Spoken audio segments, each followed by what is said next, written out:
Welcome to the questionnaire. Hope everybody will enjoy. Are we recording? Don't have questions. On the questionnaire. I've just started the Questionnaire podcast. Paying strict attention. This incredible podcast. The questionnaire. Rated PG-13.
Yeah, because that's Amin Amat. And I didn't even start that out right because, sometimes it's life and there's problems. And I decided to start doing this show live, which was general freaking madness. And you are only our third individual. I was trying to start off with this, which had a lovely line, man. It had a lovely line by Eric Schultz that bled right into this, which is along the Yellow Dust Road. Yeah? I ran into a lot of things when I'm being a mean Matt, man. He says he's a mean mother, but I don't think he is, man. Shut your mouth. You know what I mean? I'm just talking about, I'm just talking about a mean Matt. That's what I'm talking about. Right? Right on the road to Oz. Yeah, how you doing, man? Welcome to the show. It is chaos in general and madness, and I feel like my camera got adjusted. I don't know what happened to my camera. I think somebody might have ran in and hit it. That's good to be here. Good to hear, man. Oh. Chaos is the norm nowadays. So, Well, hey, look, man, we ain't talking like politics and such. All right, I am not getting into. I'm gonna say you're gonna be like, "Will you stop messing with this camera?" Fine, I'll stop messing with my camera. I'm gonna sit back with the mic right here because I got my nice, pretty mic. We're gonna talk to Amin Amat. This is our third live show. Ain't it though? What's up, Joe? Drake and PR. Oh yeah. Oh, Go Drake and PR is here for the popcorn. And I mean, that it's funny. I was literally thinking of making some popcorn for this. But yo, I just read the first two volumes of Road to Oz, right? And this is a story. I mean, we're just gonna dive right into it real hard. Right, This is a story. This is a story that there have been a lot of different iterations of. Mhm. I couldn't tell you how many off the top. I mean, there was another that I just had in my hand a minute ago that I don't remember where I put it by Eric Schultz, which is a lovely, but it's more of a children's story. It's very much a children's Western type, Yeah. as opposed to I don't know if a 5 year. I feel like a five. I feel like your book's a little much for a 5-year-old. You know what I mean? It is somewhat all ages, but it is gearing for probably teen and up. But there are a lot of adult undertones all I feel like, look, man, and it's because my boy's 6. You just heard a great deal of that. I'm about to get thumped. I'm about to have to cut to our sponsor real quick so I can go thump my boy on the head. I can't even tell you. Shout out to Studio Comics. Sometimes you're a place saver for me to go and pounce my boy, give him a good hug, and be like, "Go to bed," and then squeeze him really hard because I do love him so much. But at the same time, go to bed, go to bed. You know what I mean? But my point is um, we started reading Bone, and Bone starts off very, very, very whimsical. Like great cow race, this and that, and then when you get to book 9, it's like, hey, this is real serious, world-ending.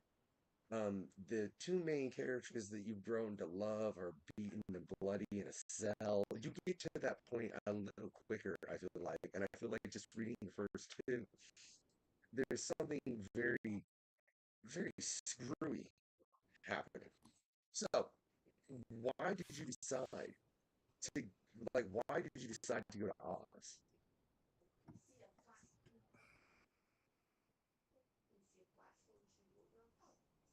Missed you on that one. Oh, don't tell me that. I will kill my streaming service. Do I need to upgrade my whatever? We'll talk about that later.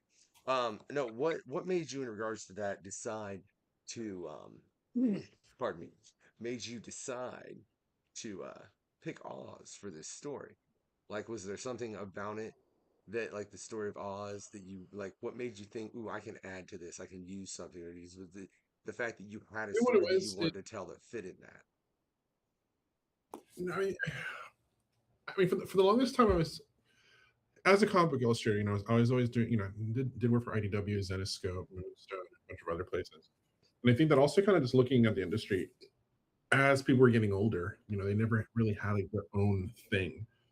And I think at one point I was like, I need to create something that's mine, not to always kind of look for the next thing or anything like that. And it took a while.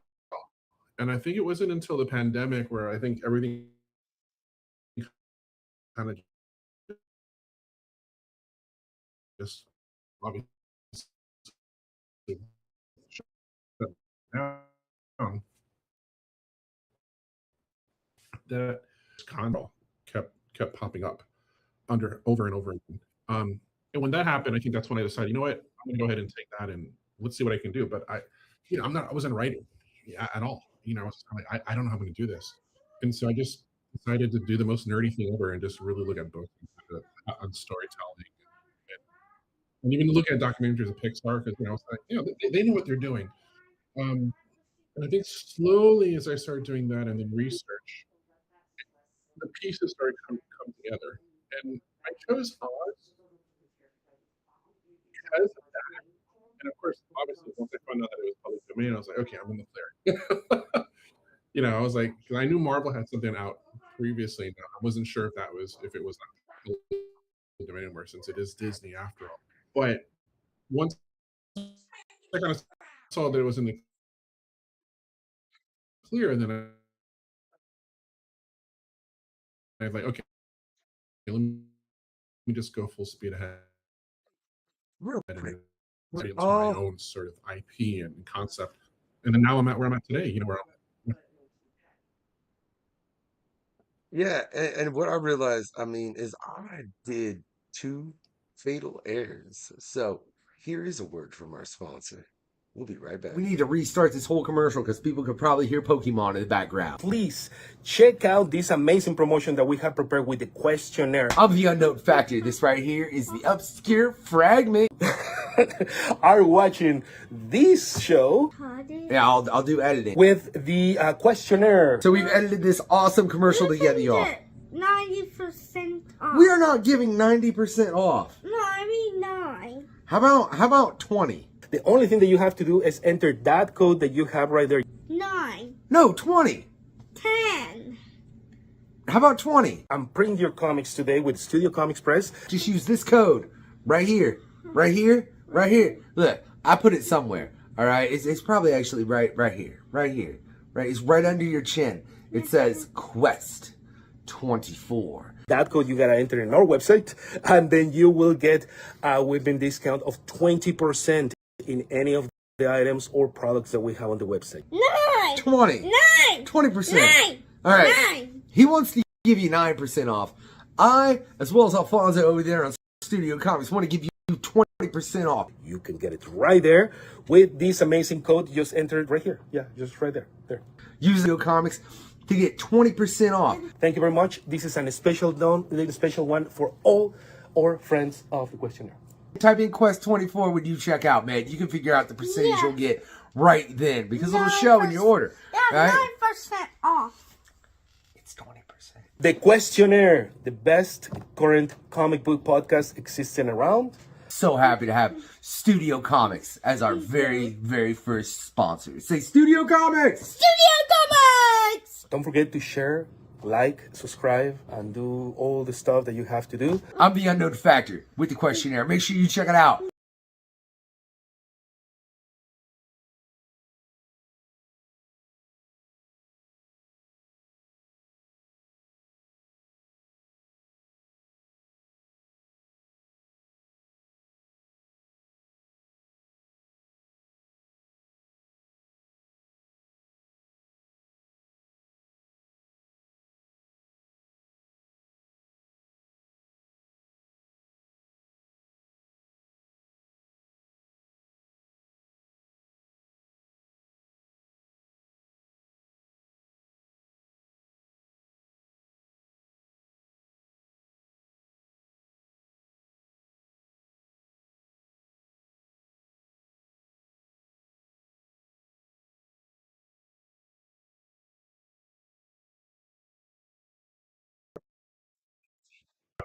Well, yeah, and we're back, right? And we're having all kinds of tech issues tonight, and tech issues. Well, like it's the streaming. So we're gonna see if what I've done and what I did does fix all of those. Hopefully, it does.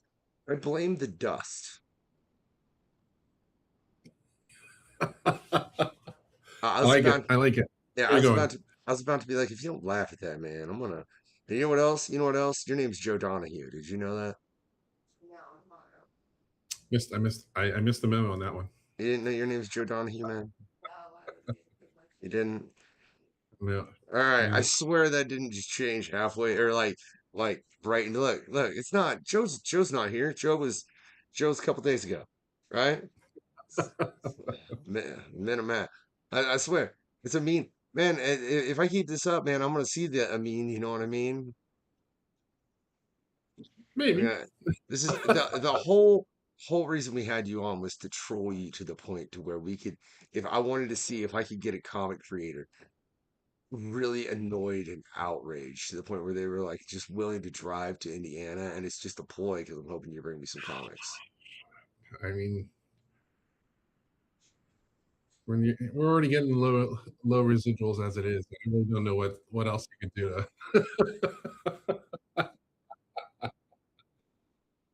Yeah. Well, but I do think it's interesting the point you made earlier, as far as you said with all the work you've done as an illustrator, you wanted to do something that was yours, and that's something a Olivia Briggs had discussed was the importance of developing your own IP. Uh, what do you think within that, as far as for comic book creators now, because clearly it's very different market than it used to be. It used to be, hey, Yeah. you were working for Marvel or DC, or maybe there were a couple others, like Dark Horse, Valiant, this or that, Mhm. sprinkled around. Now it's literally if you want to make a comic, and I've seen this exact advice and heard it from I don't know how many creators, from people at Marvel that have had established careers to somebody that has made two issues. They're pretty much all give the same advice. It's like just make a comic. So within that, and developing a career, especially if you want to, you know, build your own IP, how important do you think it is to be able to get to where you can work on established characters? I mean, that doesn't necessarily have to be with Marvel or DC. You start working Void Rivals or like something that's killing children, and you're able to do a good job. You're going to establish yourself. I don't think there's anything wrong. If you have the opportunity to get to that point, that's great. It does help, I guess, getting into the door, or at least the door of like more popular exposure. It makes that much easier. Um, but to your point, so much has changed that it's not where going to work for Marvel is the be all end all anymore. It's become where that same thing is for Image or for Antarctic or any other small to medium sized press at this point. And now it's even where, like for instance, Kickstarter is really just helping quite a lot of people, myself included, which is something incredibly new. Um, but it's a new venue now. There are other benefits, I think with Marvel and DC, because it gets your name out there much faster, and you can get into places that you wouldn't do if you were doing your own thing, or even through Image, for example. But I think that the long term approach to it is probably the best way to do, if that's what you really want to do. It's going to take time, but you can get to that point, you know, eventually. Eastman did it with Ninja Turtles. These guys did it with Spawn and Image back in the day. They were kind of doing their own thing, really self-publishing, and Well, takes but time. It takes time.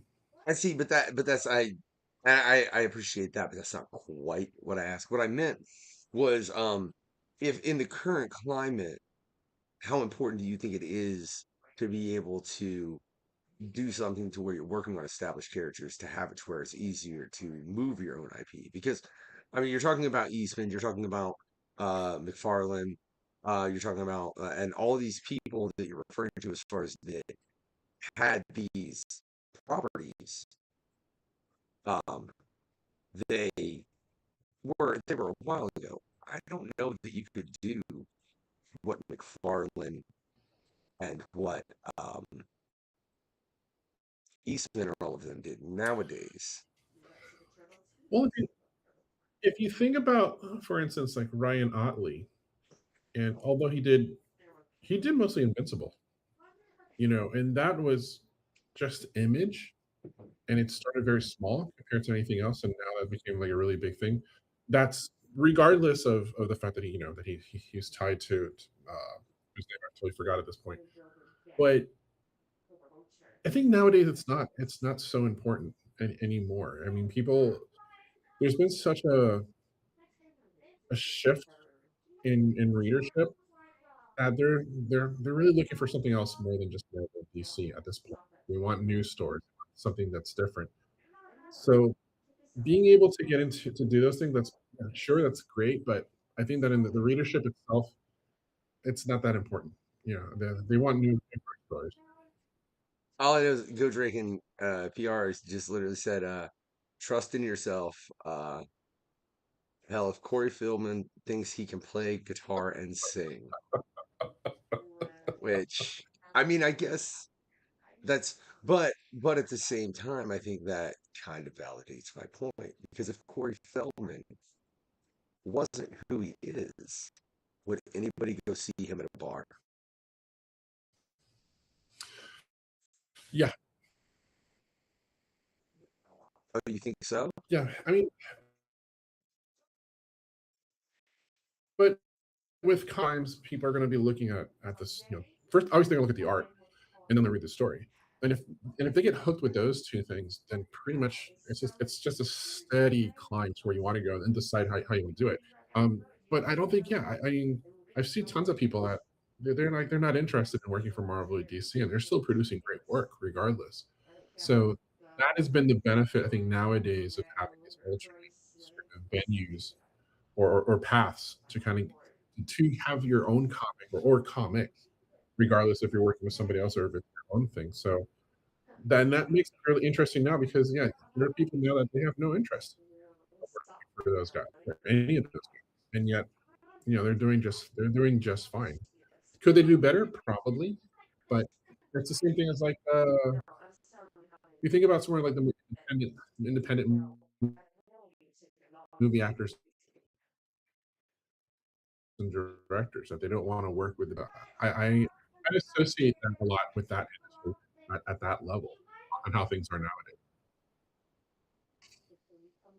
I mean, that's true. That's true. I see your point because I mean, there's a lot of I mean, because if you look at Kevin Smith and the entirety of his career, I just think it's a very different climate though. I think it's harder to pull those things off. What do you think? What drives you to be like, I'm gonna do it. I'm gonna keep up this madness.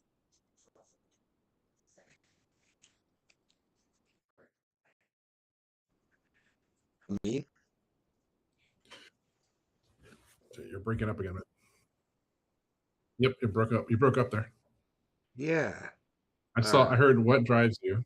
Yeah, yeah. What drives you to continue into this madness and be like, I'm gonna do it?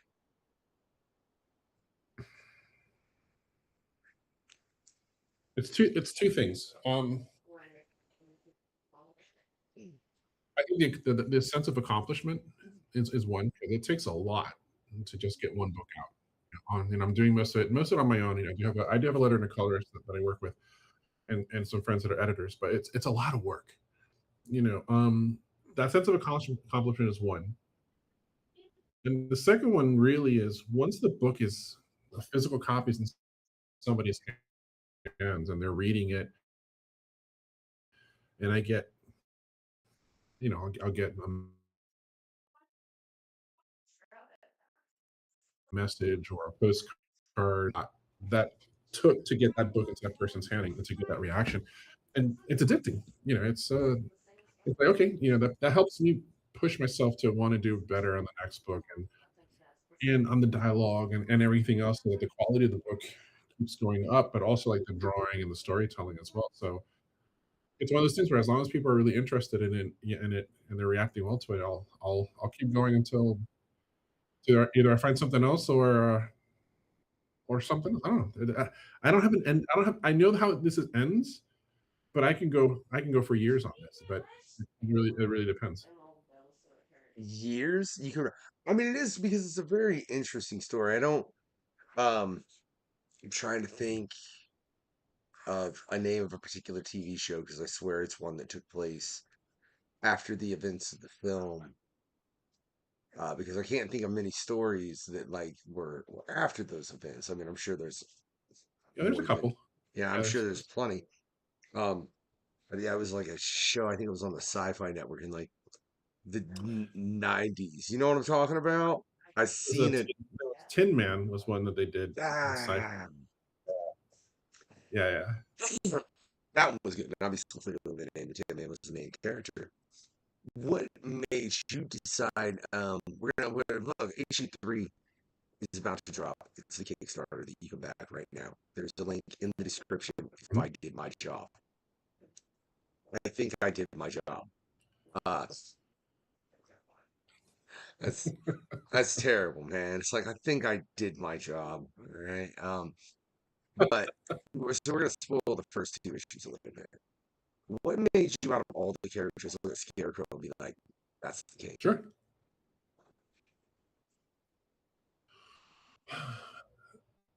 It started with the character design. Because I kept drawing that same face and the hat and that ragged look and that intentional sort of shadow on it. And I don't know, I got really comfortable with that look and sort of what and everything else with it that it came natural, if I dare say that. But and I was like, okay, it's definitely this guy. This guy is going to be the centerpiece of whatever this story is going to be. And obviously the girl.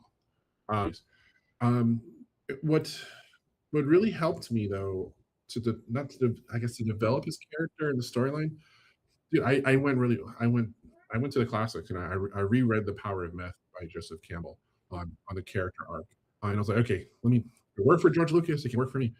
Yeah, and it does. It helps kind of flesh things out because I eventually got to understand a little bit more what the character's intentions and motives were behind everything, as odd as that sounds. And that kind of helped with the storyline and the writing. It just starts to write itself. No, no, I don't think that's odd at all. It's something that I've heard from many writers. I mean, literally, if I get myself or we get it edited, I've got a Pancom where it's the Art of Storytelling Writer Edition, and it is a plethora of writers that, as Hannibal Taboo, who was one of those individuals, said, and I'm going to include himself in this. I don't know if he did. He wouldn't because he's a humble individual. They weren't making burgers, they were making filet mignon. And it was one of the points that several of them all agreed with is the fact that you let the characters drive the story more than anything else because you have to, because I mean, look, that's the way we live life. Like, I'm not Mhm. exactly sure what's going to happen tomorrow. I'm gonna run into a situation. I'm gonna have to deal with it. I'm not. Like I could run into like I said, it's Godzilla's foot could step down. I'm gonna have to figure out what happens next. You know what I mean? Like, what am I doing? Right. So I think that's important. You ever found a moment where the story and the character's motives made you go, "Son of a, I don't know what I did."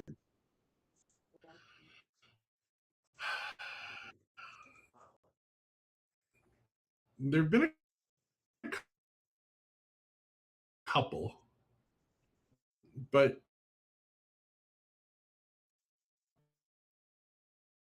correct and redirect else down the line.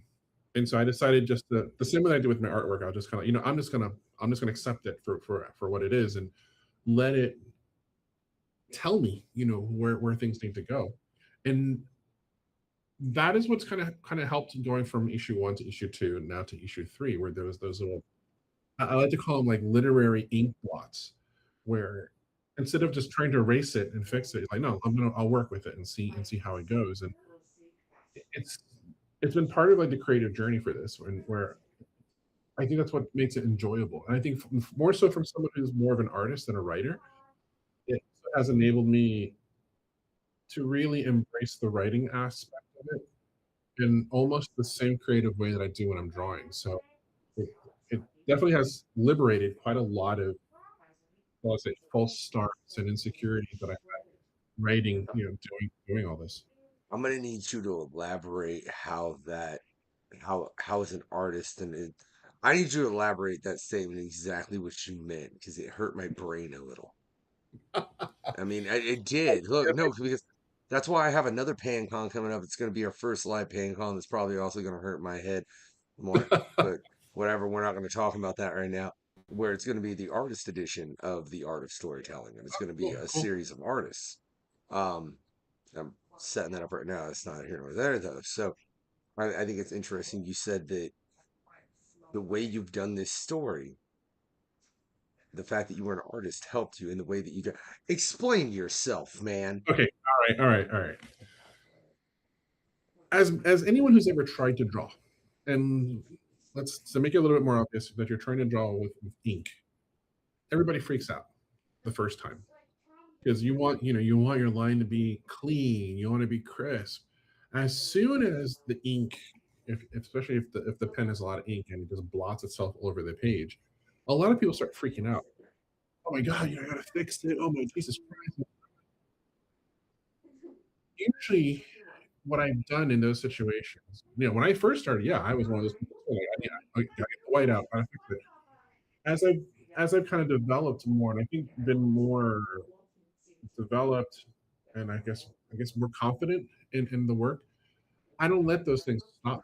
I actually integrate it into the work. So most of the time, those ink blots, I usually look at those as almost like these opportunities of creativity that that literally just throw themselves on the page, and I work with it. And so metaphorically, that's the same thing that was happening when I was writing to Oz. These situations and things would just pop up that usually I could just erase the entire paragraph. But in this time, I was like, no, let me keep it. Let me work with it and kind of merge it in with everything. And that has it's helped me become much more liberated on how I want to do the writing. And in turn, the characters, as weird as this sounds, the characters seem to be aware of that. And so they are also just giving me all sorts of information. So at this point, I feel more like a journalist, trying to catch up with what these characters are trying to tell me, and the visuals and whatnot for these books, which is great. But that's what I mean. Like I have I can go on for years because these characters have tons and tons of stories within this world that I can continue. Very very confident. All I know is you literally just said that you took Bob Ross's advice of a happy accident and applied it to writing. You realize that, right? That's Yeah, exactly what yeah. you just said you In a did. weird, yeah, yeah. I, I'm, Hey, I'm all those years of watching Bob Ross finally paid off. that's that's that's that's I just wouldn't expect that to be so. I mean, but I think to a certain degree, that's something that you can take as just sheer life advice, not just artistic advice. So Oh yeah, yeah, for sure, for yeah, sure. I like mean, oh, that happened, make the best of it. Like yeah. How many times have we not been in situations that we're just stressed out? Like Jesus Christ, I got to pay this, I got to pay these bills, and how am I going to do this, and how am I going to do that, and why usually is it's the life stress part was really what complicates more things than the problem itself. And usually, why is my guest named Joe right now? Hold on. but yeah, man. It was a happy accident because it allowed me to promo the fact that we had Joe on like 2 nights ago, and y'all can go check that out about all kinds of zombies. If you're not into wizards, there's that horror bit you can get into. We do a little bit of everything over at the questionnaire, but I didn't mean to misname you, man. Don't cancel me. No worries, no worries. Uh, but a happy accident. I think that's funny, man. I understand. Excuse me, and agree as far as the evolution of the process. Because I mean, Mhm. God knows, even just in doing this show, how much things have changed. Yeah. And I think it's important. I think that you need to embrace change and embrace kind of the Yeah. chaos of what life brings. And that if you, as someone who's creative, are not willing to kind of just embrace the chaos, it's probably not gonna work. You gotta And embrace it. there's very few creative people that things have to be rigid and they reach success. For the majority of us, we have to embrace it, and I think in that embracement, that's where we kind of, I think we liberate ourselves and we kind of come up with new things. We're just not trying to fight certain things and just kind of working with it. And I think that helps us a lot then and now. Just like rolling with the punches, man. Like things get complicated, you roll with it, and you always try. I think you can try to be positive about it, which also really helps too, because that way you're like, I'm not gonna let this take over aspects of my life. I'm not gonna let this bring me down. I will look at it and analyze it to see, what to learn from it, and of course apply that for certain situations. But on the creative process, per se, yeah, it's better off just to embrace it and roll with it. I don't know, but Draken says unleash the Kraken. I don't know. I don't know that I'm trying to unleash a kaiju. I think the world's got enough problems with people with too much money. We don't need giant monsters. All right. I do not want to throw in the giant monsters with the amount of greed that's in humanity right now and everything and the encroaching. We're not getting into politics. I hate it. Yeah. It's weird. Ever since I started this show, I kind of if you look at when this show started and then just how, and I'm like, and there was points where I got political and then the world kept doing what it was doing. And I was like, I'm just not going to bring politics in the world anymore on this show. Cause Yeah, it's, maybe that could be maybe that could be another podcast. I don't. I look. I hardly have time for this. It's live now, so no one has to edit it. All right. And then I freaking had tech issues, but I actually think I figured that out. I think I figured. So look. Firstly, shout out to uh Liz over there, which you know her. She's your publisher, right? Pub- yeah, he's my publicist. Yep. For giving us victims to really test this live out. I think and I threw a random one in there with Joe too, so I think I finally got it figured out. We can find all smooth Nice. man. I just had to do a couple test runs because, like you said, uh,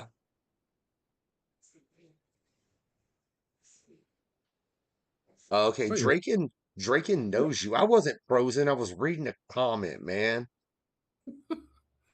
Yeah, I know him. Yeah, he's a good friend of mine. He's my like usually joins me for Comic Cons, except for San Diego because he bailed out on that.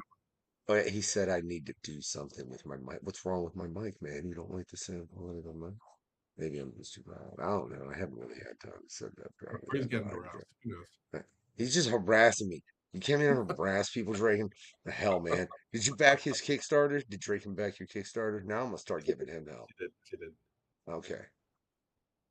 Well, never mind. Oh, actually, yeah. Well, hey, Drake and I will be touching lines with you later, man. Let me we just I ran an online radio for 3 years. That's the only reason I'm able to do this and switch the show to live like that for any freaking reason, man.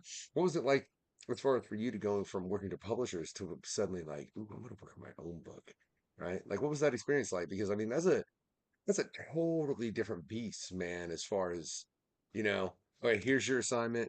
Do this. All right, and then you look at yourself and go, I'm gonna make it, which means you have to handle it from everything, you know? I did it. For me, the switch seemed natural because I was frustrated because I would get projects, but I was the person who would be called in to help save the project. They're like, okay, we have this book out, artists disappeared on us, but we know you can do it in the amount of time. And I'm like, well, maybe if you would have hired me from the beginning, this would have never happened. And that kept going on and on. And I think at one point that burned me out. I was just kind of like, this fucking this sucks because it's like, why, if you Yeah. hired me from the beginning, we would never be in this problem. And that I can do the work because you always hire me to save somebody else, and I saved the book, and everybody's happy. But then it's like, here's another 3 issue, but we're gonna call you when the artist bails on us after the second issue, and I'm like, but what's the point of that? And I think that became the sort of the stepping stone for me, and the catalyst for, okay, I need to do something with my talent and my whatnot, rather than just being the fall and save guy every time some other artist who had an opportunity that I could definitely take that across the finish line without any problem. And I think that but I knew it was going to take some time, because I think I was burned out, and I was frustrated, and I'm going to take a step back, and I did. I took a step back for about 4 or 5 years, just kind of like rethinking about stuff and doing smaller little projects, just to keep the gears greased and whatnot, until I could come up with something. But it took a long time. It was worth it to take that step back. Now I don't miss those. I don't miss those days at all, because now I'm slowly building something that's mine, and I don't have to worry about event. I can save my own work rather than saving somebody else's work, and I have a much more control over it. And it's mine. So there's so many things that work that I don't I don't miss it. I don't miss it at all. Okay. Now, with that being said, um, I'm curious Yeah. about a couple notes. One, in the time when you were saving projects like that, is there one that they brought to you that you went, man, if it wasn't for the money, I would tell you guys. You know what I mean? And is there another one where when they approached you, you were like, I'll take it, my precious. And is there something currently with what you're doing that if it was presented to you, that you would have that reaction as well and be like, oh, well, I'm gonna do this because I want, you know what I mean? Like that thing. What's that? What's that Oh, thing? yeah, I got him. Oh, God, I don't remember the project, but there was one I was doing for Zenoscope. One of the last things I did, where, yeah, I need the money, and here comes save the day, and it was frustrating, just kind of like not trying to pick up the pieces of the project and to kind of carry it over. And I'm thinking, and the entire time I'm thinking, I should have been on this from the very beginning. You know, um,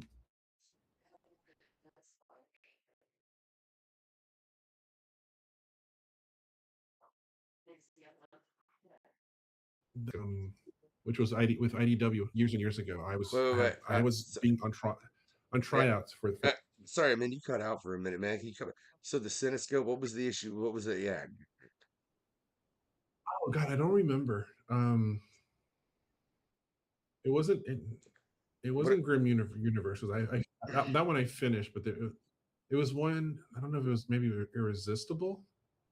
I don't know, one of those books, the last books I did, and I mean that's probably why I don't remember it, because I was just kind of like erased it out of my mind. But yeah, I I was just frustrated the entire time on that one. don't want to Um, know about this. I just want the money. yeah, yeah. If someone brings it to me at a table, unless it has my name on it, I'll be like, I didn't draw this. But okay.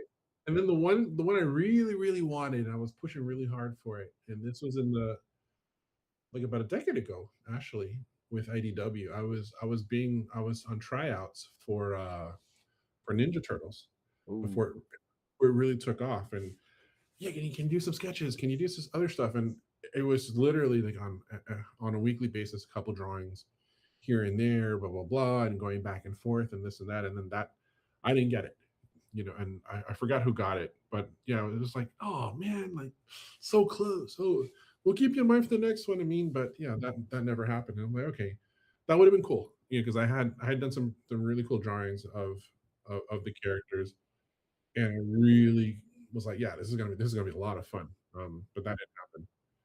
Wait, now you wanted to do interiors on turtles?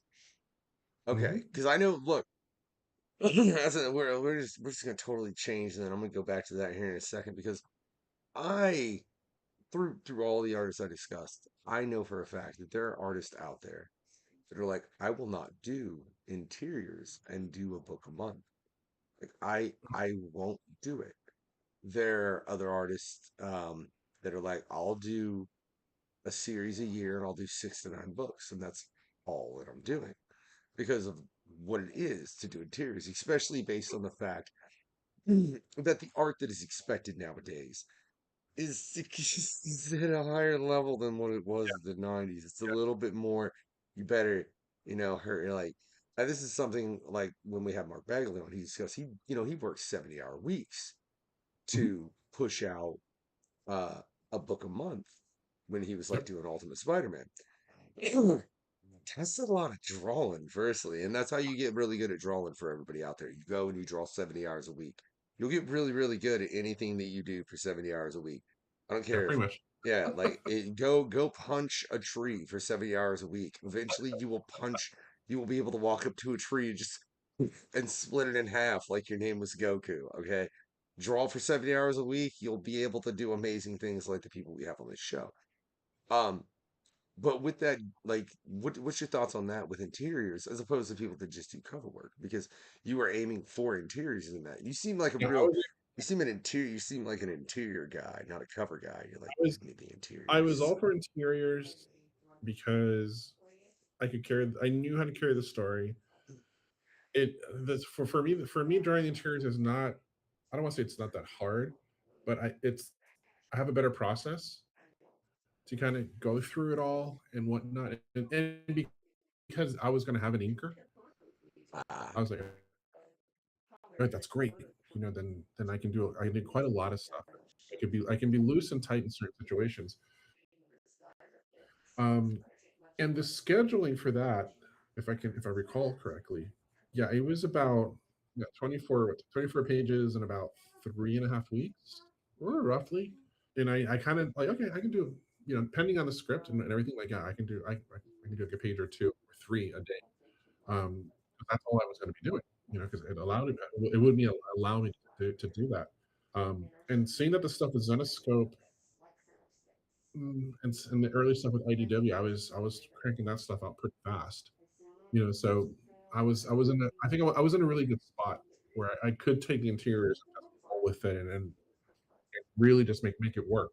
Because knowing the inker, uh, whose name I totally forgot at the time, like I knew exactly what their strengths and weaknesses were, so I knew exactly what to give them hand off, and then they would have done a great job, and just keep pushing. Of course, the more you, like you said, the more you're doing it, the tighter and better you can get. Um, so I had everything ready to go. It was just a matter of I just needed the approval and then get the contract and sign it. But it didn't happen. well, I mean, I think especially in the entertainment industry, people don't understand how much things like that happen to where you get like so close and then it's like no, someone else gets it for whatever reason, and it's the ability as someone that's creative, you have to be able to get to that moment and be like, oh well, Yeah, then I screw mean, it, I'm gonna go over here and I'm gonna do this because that looks cool too, you yeah, know. because IDW always treated me well, but they also had me doing a lot of tryouts. So I tried out for Ninja Turtles, I tried out for the Crow, I tried out for Duke Nukem. They were going to do something with Duke Nukem at one point. There was another project, which name just also I don't remember because there were so many things going on at that time. And it was nice. I mean, like, yeah, we're considering to do this. Like, can you whip up some drawings and stuff like that? And this and that. Yeah, sure. And then getting there, so it almost felt like, okay, this one might do it. This one might do it. That was my experience with IDW, but my experience with Zenoscope was really the one that just kind of, and I was like, I need to take a break because at this point I'm doing pitches left and right. I'm saving other people's ass, other people's butts, um, and trying to do it full time, which is not easy also. And I was like, no, I need to reevaluate because it's a lot of work for the amount of money that you can bring in, and it's not consistent. So there's a lot of stuff that you have to change and be aware of preemptively. Hopefully that certain things could work out, but most of the time you were just breaking even.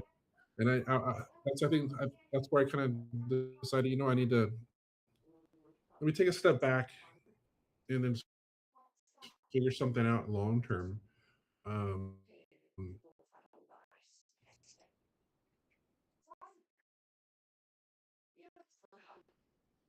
But yeah, I wouldn't be appreciative. Oh, what was that very last part? Mm. That regardless of how all that stuff worked out, yeah, I am appreciative because it got me to doing this particular project of mine now, and now I'm able to really start building up my own little publishing world or whatever of my own stuff and my own concept. So yeah, it's almost like being in the trenches over there, prepping me up for the trenches over here, and I know now kind of like where to prep up everything and how to do things better and the way that I think that should be done in order to kind of put out a better product. Um, not to put any of them down, but those are the lessons I learned, and so that's what I want to apply to my own thing is having like a standard of everything that I put out. I mean, I think that's important, man. Is you have to take everything you learn from any situation and try and advance it. You know, if you can't do that, then why are you? Then if you're not taking if you're in this situation and you're wanting to strive in whatever it is, whether it's economics, politics, comics, movies, whatever. If you're not taking the lessons you learn in those particular industries into the next situation from those industries, you are nothing more than a fool. And if you do ever achieve anything, it is sheer dumb luck and nothing more and Yeah, nothing more. Yeah, and nothing but more. I was about to say it's something else too. No, it's not. It's sheer dumb luck. And apparently you were in the right time at the right or the right place at the right moment. You know what I mean? But which is dumb luck. But short of that, yeah, you have to learn from these things. In that process with yeah, yeah, you have to. what you've learned, because I've learned, look, the conversations I've had in this show, I've got a great deal of information. I like to think, I like to think if you go through all this show, you can get a great deal of knowledge about the comic industry. And one of the ones that I found most interesting recently was Ross Ritchie, founder of Boom, founder and former owner of Boom. Don't send Mhm. Ross no pitches. He don't own Boom no more. All right. He don't want your comic, but you send him to Boom. Don't bug Ross with him. Ross is like, I love Yeah. comics, but I don't want to publish them anymore because I did it. Look, man, I don't know. Like I've talked to Ross about that, and it's like I don't think people understand the depth of like being a publisher like that and what you have to do and the team you're dealing with, the team you're Mhm. managing, and the talent. And like if you're thinking about something the size of Boom, which is, I mean, I wouldn't say it's not small, but if you look at Marvel and DC, yeah, that's 1,000 times worse. But one of the points that he brought up was depth of wallet, and like if you're one of the publishers, as far as Marvel at DC, like you're the chief, what the editor in chief. There you go. And your job is to make sure, hey, we're making money, right? Right, that's your job. Well, you always know if you put out a Batman book, if you put out a Spider-Man book, those are going to sell because you put out a number one of Batman or Spider-Man, it's got one or like Wolverine. Like there's certain characters you can hit that on.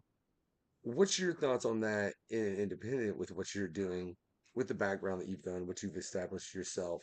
How do you aim for a depth of wallet? From my experience working in tech and seeing how they manage things, which is another world entirely. But with so many different startups and stuff that would start out with like they would bootstrap until they got funding, and then of course then there are those years that they're constantly asking for money until they can be profitable. Took a look at that. I'm like, okay, how can I adapt some of that to what I'm doing? So yeah, I'm bootstrapping this on my own. The Kickstarter really what helped me is to not just get the funds for the book to get it out there and distribute it or mail it out, but also I don't take any of that money for myself. I reinvest that right back into what's called Yellow Road Studios, in order to then kind of do the marketing and stuff for the books and appearances or like conventions and whatnot. So personally, like I don't make any money off of this. I break even, and I'm maybe in the red, maybe like a couple hundred or $500, which is not bad at all. Considering where I'm at, and also I'm also very aware that the book that I'm doing, it's not coming out on a monthly basis. So with all that said, yeah, would I like to be in at a point where it is this whole thing is profitable? Of course, but it's going to take time, and I think that's how I'm going to get this book out. But I know that I have time frames to do it, so there'll be time. But it's not going to be completely profitable because I'm not doing it on a monthly basis. But I am putting the foundation to get to that point rather than trying to jump into it from the get go. And so I'm just taking it literally one book at a time, but just being really smart about it, making sure that my foundation is really strong for when I get to a point where I can do something that's on a monthly basis, at least while I still can. Uh, and then we'll see. But yeah, as long as I can break even right now, then I'm more than happy. Do you, because I know, especially in recent years, the comic market's changed. Like if you're in shops, your main issue or your main objective and this is what I've heard from publishers, which is kind of Yeah. wild to me, is to make it to where you get to the point where you can get a graphic novel. Because when you get to the graphic novel, that's when you get the real money. Do you Yeah. think the same can be said for books that run on Kickstarter like this, that are Oh completely yeah. independent? I plan on doing the same thing. The individual books, they're helping me build the foundation. Knowing that, and because it's Kickstarter, and because I know that as I'm building the fan base, I'm making each book unique, which is like why each one has the 6 extra pages of artwork that's never going to be seen anywhere else, just on those, because these are the building blocks and stepping stones, but they're very unique, collectible, dare I say, stepping stones. But yeah, once I get to the graphic novel part, then that's when I can really start kicking the engines out. Because yeah, the graphic novels can get me into other places rather than a floppy. Um, and knowing that as like my 2 year, at least for now, in the next 2 year or two, when I get to that point, yeah, I already have, I do have like my plans on where I want to hit hard on the graphic novel part, because it will be easier to sell and get it out there.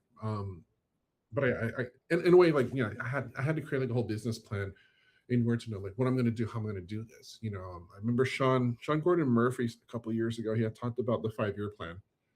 Like that's what he did for his career, and he got up to where he's at. And I remember reading it like, that's great, but I don't even know I don't know what the frack to do with my own career.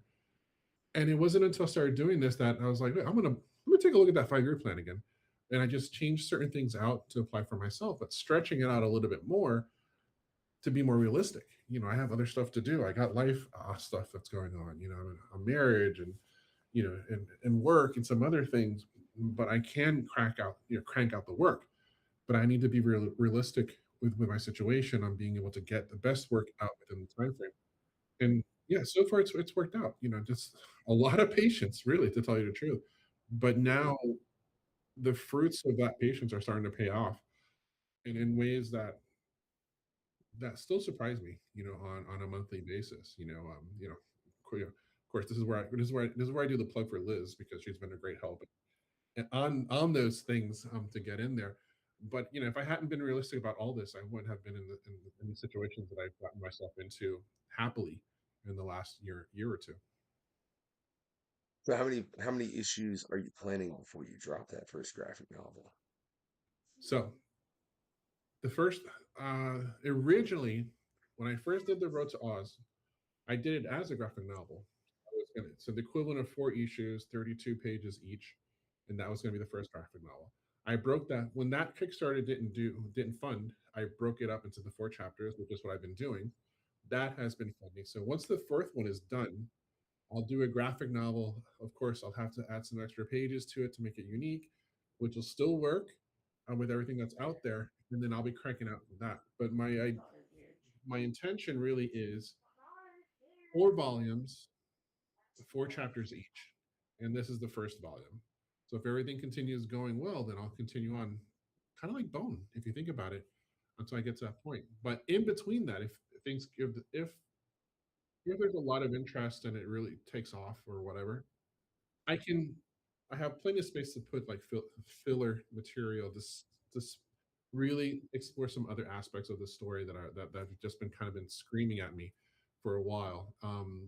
So yeah, like I said, having the ink blot in the career and the creative process and the business process and everything like that, it opens up and leaves a lot of space for like these extra little side quests, which I think will be really nice to do. All I have to say, sir, is your book did not start as whimsical as Bone, and I have a feeling, for some very odd reason within me, that it's going to go a little darker than Bone's ending. I mean, the bone ending was good. It was good. I'm just saying, I feel like you're going to be a little darker with it. I feel like Yeah, it's going to be a little more. you're the first one that caught on. Yeah, there's a little twist, a little dark twist to it. It all makes sense. Like I told everybody, if you're into Oz and you've read the first books, this fits perfectly in the first two books. If you've only seen Wicked, it works just as well. But yeah, the twist that I have, it is a little bit darker, but not super dark. I mean, there's a reason why there's bright colors all over the place, but it's it's more of a shocker. I think is probably what I want to do on stuff. And for those that have gotten the Kickstarter editions with the extra pages, like they know because they've been getting glimpses of that with the extra pages that are in the physical copies. I'm like, I'm just gonna call it, man. But look, you know what kind of made me call that? You showed the monkey's skull, dude. Okay. Like literally, I'm reading this book, dude. Like I'm just reading them. So I try to do my due diligence before guests come on, and like try to get a little bit of research. Sometimes don't. Like a man said, there's life, and I got a kid who's 6, all right, and he's really trying to appear on the show. You have no idea, but we're gonna do a graphic novel review here soon. I swear, he keeps saying he wants to appear on the show. I'm gonna be like, no, sit your butt down.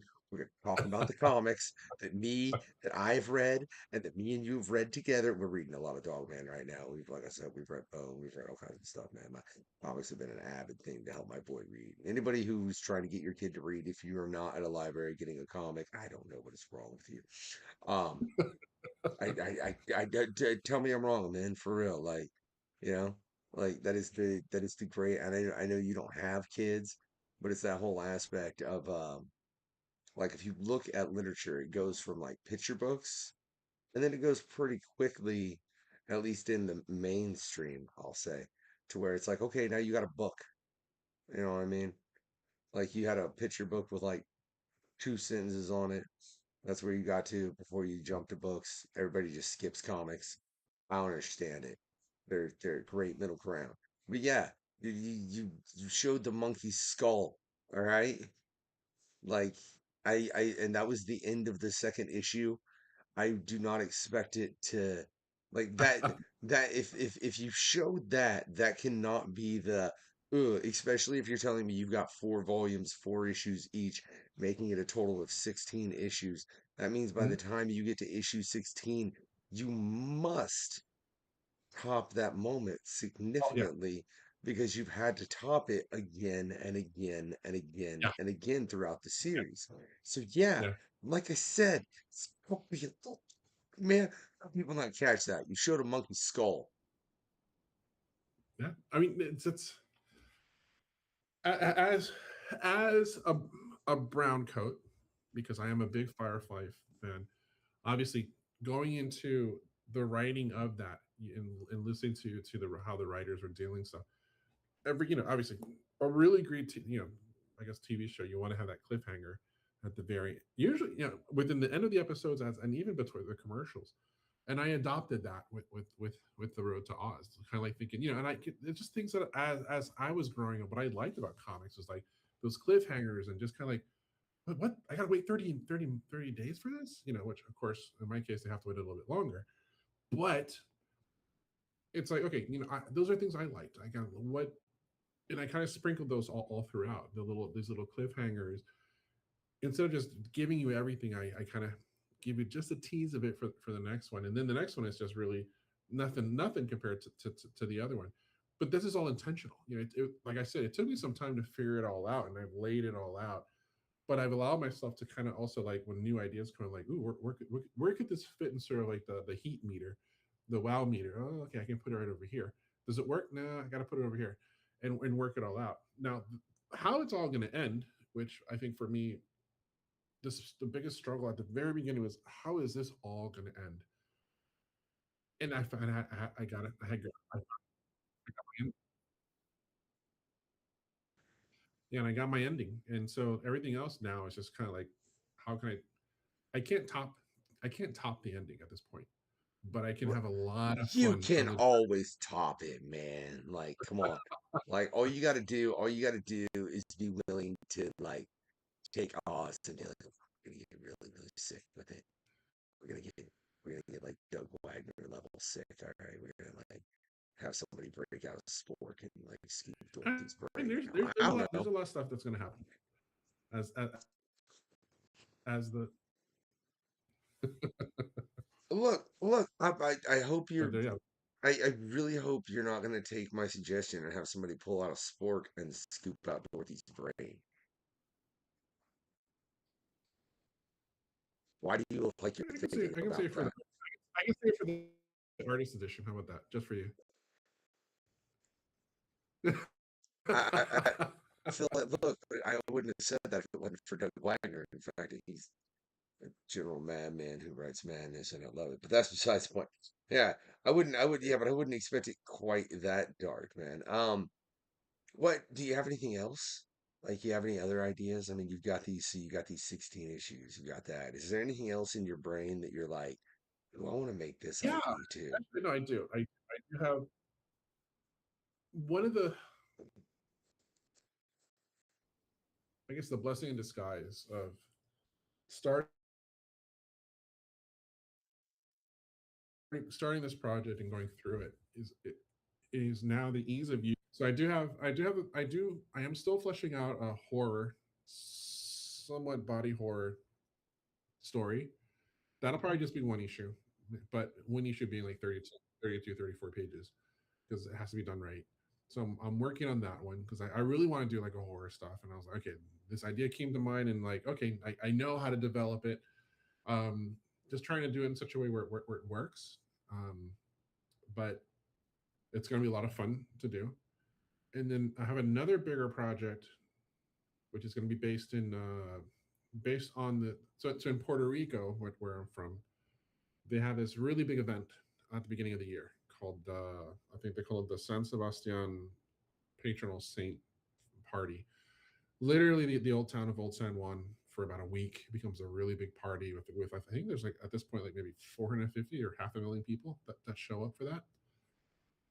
So I need that in that my is, life." yeah. Well, yeah. Every January, just go down there, disappear for a week. That's it. You're gone. You can sleep in the streets. That's you literally can just get off the plane, go there, sleep on the streets, and then take the next flight back. Um, so yeah, the one story I do have on that one, it's that and a zombie outbreak. That that's been something I've been itching to do for a while, but being who I am, and also because it's a lot of people, means that I got to go Jeff Darrow on a lot of different panels because there's going to be a lot of stuff going on. And this is even not even thinking about the zombie sequences, which I've had like a number of them. So that's something I've also been wanting to do, is like a good zombie thing. But I want to do one based off where I grew up on, and so why not? I know all the different spots and all the different places. I know exactly where certain things happen and how it propagates. So it's been a weird sort of thing. Like, oh, this is pretty cool. Yeah, but that's a bigger project. But I'm definitely going to likely find an inker for that one because I can't continue on with Oz and then doing that at the same time. But I can pencil it. So that I definitely will do. I have to find a good inker.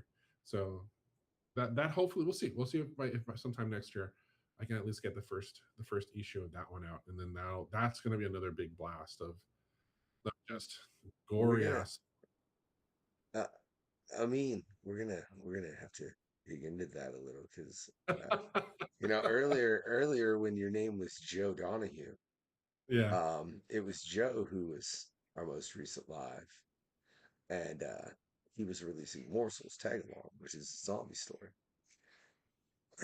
And we had an in-depth conversation of zombies and the how they've evolved throughout time, from Yep, yep, Romero yep. to Kirkman to the Runners to, I mean, there's a lot to unpack there, especially just what they were originally made for as far as consumerism to what they compare Hmm. to now. What you got on deck that makes you like, I can add something to the zombie mythology? For this one in particular, it's the mythology of the Taino Indians that used to inhabit in Puerto Rico, Ooh, and that always kind of interested me, but I just never knew how to tie it in. And there's been stuff before, but not with zombies. And I figured, I think I was I don't know what the hell I was doing, and then I just kind of made the connection. Wait a minute, this and this happens, and then this and this happens. Perfect. So tie it all in, and have fun with it. I'm not trying to be too serious about it or be like really, institutional about, that would never happen, because no, no, no, no, no. Let's play around with it a little bit more. And I think that's what I'm really what it came down to, is just really to show off some event that a lot of people attend, putting chaos into it, and then having a lot of fun into it, which I know it's going to be a lot of drawing, but I don't know. I'm really just looking towards the fun part of it, of just like people being able to see the book and being like, oh wait, I know where that is. Oh man, that's messed up. And be able to track certain things. So I've been doing a lot of research on that one. I mean, I also have, yeah, I have like a Google Earth of San Juan with marked up with where different incidents from that story happen, and I'm just trying to tie it in and see how it's going to work out. So that one's probably gonna be like a six issue, like, hefty you know what miniseries. y- you know what I think? I mean, I think that you're But just getting old and you don't like the party no more, so you just want to kill it the way that you can with zombies. Turn it I into a never get kraken. invited. I never get. You just literally said I could show up and sleep in the streets. It doesn't sound like you need to be invited Oh to yeah, this yeah, party. yeah. No, no, it's more of I love disaster movies. I love zombie movies, and especially, having been in New York, visited LA and some other places. It's always cool to see when things happen in those places, and you're like, oh yeah, I know where that is. I know where this is, and but I've never seen anything like that for Puerto Rico and for San Juan. So I figured, wait, let me be one of the first ones to do it and do it right. You know, um, because there's a lot of landmarks and a lot of places that a lot of people are going to recognize, and I just kind of want to put into this whole mix of stuff, so that way later when people are like, yeah, if they go to a certain spot in San Juan, they'll be like, oh, this is where this happened and this happened. People are gonna be like, what the hell are you talking about? Like, do you not read that book? And like, oh yeah, and just the same way that we watch a movie, like, Independence Day. Oh yeah, well, yeah, we all know where the Empire State Building is, and where all this other stuff is. So it's almost somewhat taking some from some of that too, just kind of like but having fun with it, and just showing all this chaos that we see in other places, but in a place that I grew up in. And it's funny because with what you just said, that's the reason I always kind of preferred the Marvel universe growing up as opposed to DC. Yeah, Because, no, you me know, too. yeah, the Marvel, it's like here's the world. There's just different stuff in it. And then DC, it's like here's Gotham, Metropolis, and Star City, and I'm like, I don't care about any of these places because none of them exist. Like, I'm gonna go It's to the true. place, yeah, where they have New York, and like they're about to like blow up all kinds of towers. And I feel like they don't do that so often in comics no more. Yeah, not as much. No, but it's true. I wonder Like, why. if you're into Marvel comics, you would go to New York and you'd be like, "Oh, Hell's Kitchen, this is where Daredevil hangs out." You'd probably would be up in like Midtown, being like, "Okay, this is where the Baxter Building should be," but and going down into Soho and whatnot, these little stories, fictional as they are, but they do have this weird, like, real world counterpart where they should be happening, which kind of makes, at least for me, and I'm sure other people would make visiting New York much interesting. On top of, like, passing by the Marvel offices, and whatnot, which, like, ooh, if you know where they are.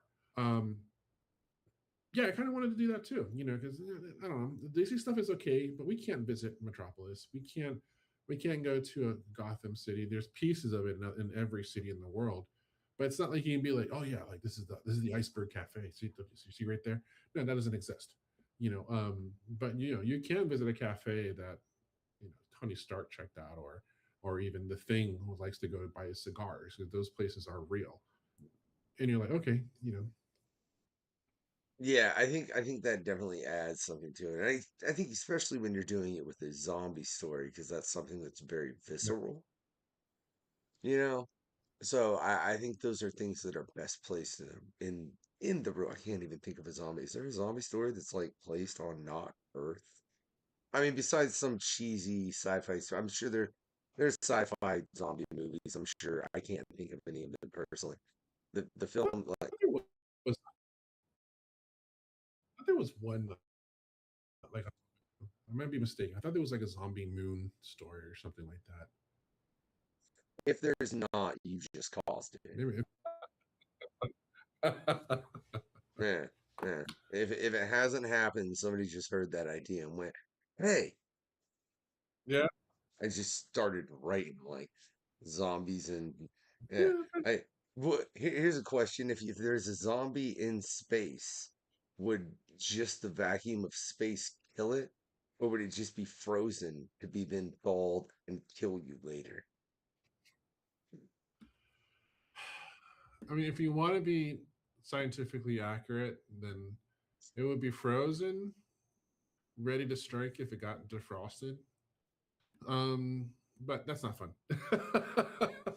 because technically that turns into almost like the Thing, but on the moon, which could work.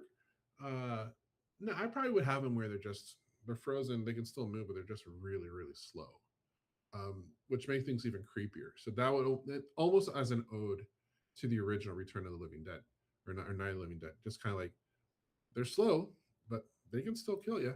I want to But tell I want to tell you something, but that's a story I'm writing, and no one can know it because I think it's a. And yeah, I'm just gonna stop what I'm saying right there. All right. I'm not saying anything else on that idea until it's like to the person that's gonna draw it, because I think as someone that's an avid fan of zombies and has seen so many different zombie stories, from I mean, from the funny stuff, Shaun of the Dead and or I about said World War Z. World War I that was one I was not a fan of. I was really not. Yeah, I don't know. I don't know. So we know that clearly the Road to Oz was most heavily influenced by the Wizard of Oz because mhm, you know, obviously. yeah, right. This zombie story you're working on, what would you say is the heaviest influence of it?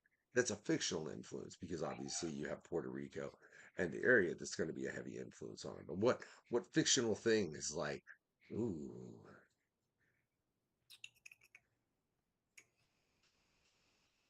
No, I think no, I think just the concept of something like that happening at such a large event like that, and coupled with sort of the cultural differences that we have, which are they're there. They're not incredibly large. It's not like you're I don't know. It's like not like you go to Japan and there's like a really big culture shock.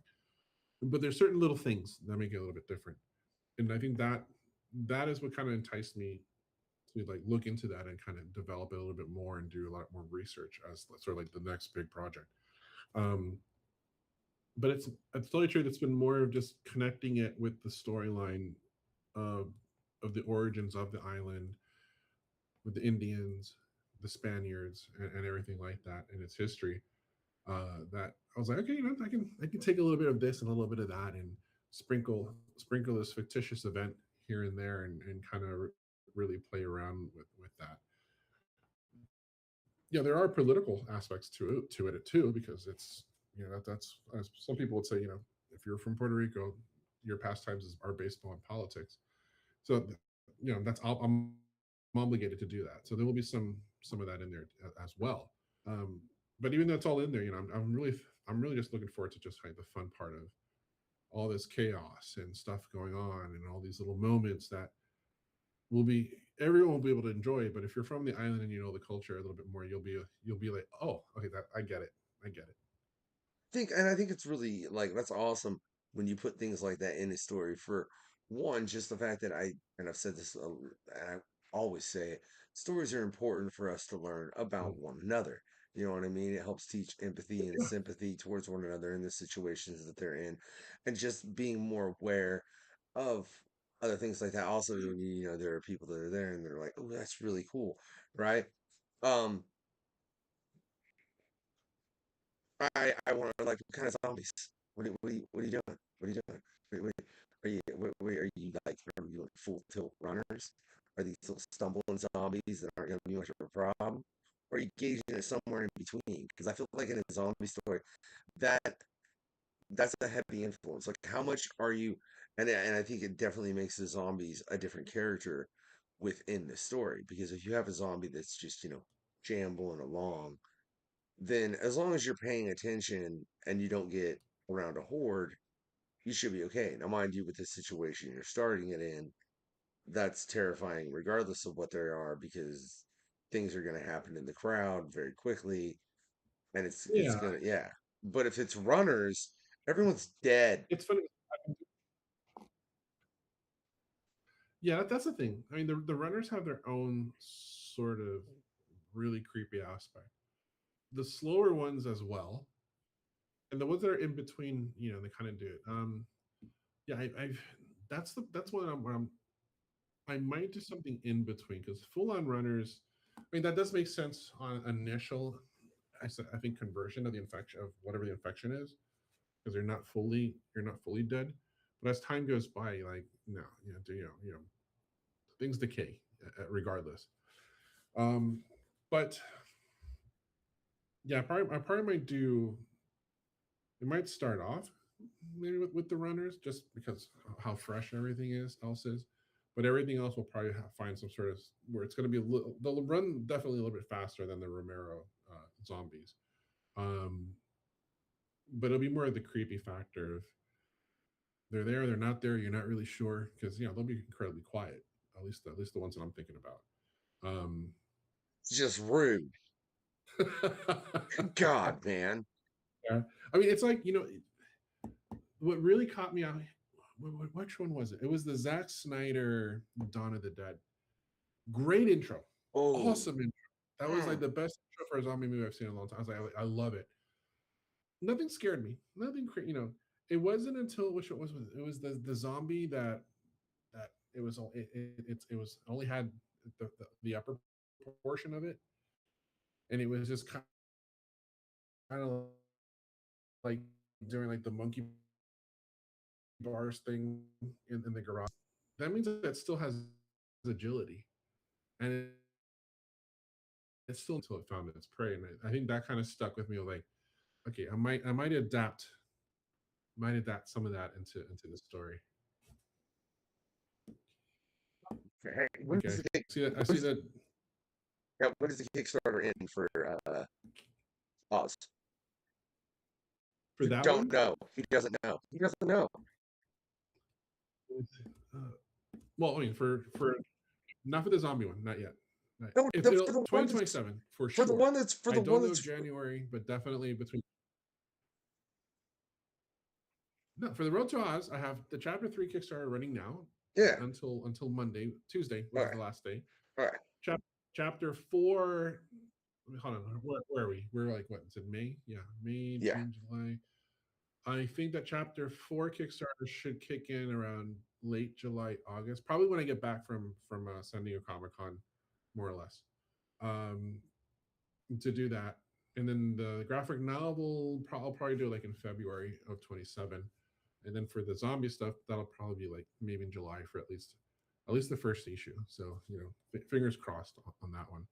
And if the Road to Oz stuff really kicks in, then yeah, then probably late 27. I probably might be in a spot where I'll have the first issue of the second volume Kickstarter coming out, or with a publisher, like and I don't know who knows. I am open to that, but like I said, I'm rolling with the punches as things come in, so and just enjoying the journey. And that's something I've seen happen, man, is people start and they run a Kickstarter and then it does end up being picked up by a publisher, which funnily enough, that's really honestly kind of funny because the book that I had at the beginning of the show that I'm sorry, Erica, I don't remember the name of your Oz story. I'm not, but Erica Schultz. that was a book by her, and she put out the Deadliest Bouquet on Kickstarter, and then it ended up getting picked up by Image, and they Yep. really like they put it out as she put it out as a graphic novel, and then they ended up putting it out issue by issue by issue. Yep. So I mean that is something fully that's feasible to happen within the industry, which goes back to the point that we were discussing earlier, as far as like really nowadays, if you want to make comics, just make comics. The internet has made it to where you can find and speak to an amazing amount of people, you know. And if you're a writer, reach out, just try and find yourself an artist somewhere. If you're an artist, exact opposite. Just find it. What initially made you like, what was your like journey into it initially? And what would you advise somebody now if they were like, I just want to make comics. Say they didn't have any kind of plan at all. They got no stories, nothing. They don't, and we'll say one's a writer, one's an artist. Let's get advice for both, right? What would you tell those individuals if You know, they're like, I want to do this? I would advise them, and this is what I did, and it really helped. I would advise them to really look into the Stanley Jack Kirby approach on how they did their comics, which were really idea to plot based, and that really helps you to get started into the minute details. Because when I first started this, I tried to write a full script, and it was just like I can't do this, and I was really frustrated. I think I spent like 6 months doing that, and I was like, this is not working out for me. And I again, I don't know how it happened. I think I just came across something in or reading one of the books, some older books, and you know, Stanley and Jack Kirby were talking about their plot based approach for the Marvel comics. How they would create the idea, plot. Jack would draw it all up. He would give it back. Then Stan with his crew would do all the dialogues and then get it out there. And I'm like, you know what? That's such a simple thing to do. Let me just do that. Boom, and it worked. And I was like, holy crap, like this is great, because like now I don't feel stuck like I gotta write this script, all this detail. No, I went into the I knew where everything was going to go, and I knew all the different steps, and I just plotted it all out, and I broke it down into the 4 chapters, and boom. And then from there on in, it's just like, yeah. And I knew the dialogue as well, so it worked out perfectly. Look, I am so amused by that answer on so many levels of meaning, because like that's what is commonly referred to as the Marvel method. Um, which Yeah, I, yeah, I, I'll tell you right now, it's not used by Marvel anymore. If you go work no. for Marvel, they and you try to work like that, they're probably gonna look at you and be like, "Get out of our office right now. We don't have time for this chicanery." And that's it's And hilarious, yet, but it is. Mm, yeah, and yet, what's funny is that all the biggest, most popular stories, even now, that people really remember, go back to, were based off that particular method. Obviously there's the Jim Lee, Chris Claremont era, and whatnot, but the bulk of it was using that method to get things out. And I found that as an independent self-publisher, doing both the writing and the art, it just seemed like a no-brainer of, why am I going to complicate my process as it is, and stifle my ideas. Okay, now I will say, for you with what you're doing and you being both the writer and the artist, I think that does make, pardon me, that does make a good deal of sense, and I think it would be far easier. But would you really suggest that to somebody that had just found, like, say it's a writer that just, hey, here's this plot, and I'm gonna find an artist, and I'm gonna give them the plot, draw this plot to somebody you didn't know that you met online? I don't think that's gonna work, man. I mean, I guess it Well, for the could. writers, It could. Of course, it depends on the artist. But for the writers, I think nowadays it is better that you can start off that way. But whatever you present to the artist, then do break it down by page and by panel. You don't have to be detailed about it. You don't have to go all Alan Moore on your panels, but enough where the artist can kind of do their thing and they know at least the basic tools that they need for the storytelling, and then they can take it off in their own style. For an artist, then I definitely would say try the Marvel method, um, because it technically, as in comics, you're supposed to be able to tell a story visually. So if you can't do that, then then you should probably do illustration or something else, because that's the whole point is for you to be able to tell a story visually, and then you put the dialogue on top of it. Not to say that the dialogue is not important, but if you can't understand what's going on looking at it without a dialogue, then your storytelling was broken. And see, that's funny because like I said, I mean, none of the big publishers, like with the big two, would let you turn in a script like that. Yeah, As in, like they're gonna think you're crazy. I mean, look, there are people that can turn a script in like that to certain uh artists at Marvel, but that's because they've been around for 20 to 30 years. yeah. There was Fabian came on and he was talking about doing that with someone recently with I believe it was a Cable story that he did that I've got back here. It was wonderful. But they worked like that. They worked more under the Marvel method, but it was somebody that he'd worked with for so long Mhm. and obvious and also it's Fabian. You know what I mean? And like that's when you have a certain level of credibility and they know you like that, I think you're allotted to work like that. But for someone new, I don't. Ugh. Yeah, like I said, it would.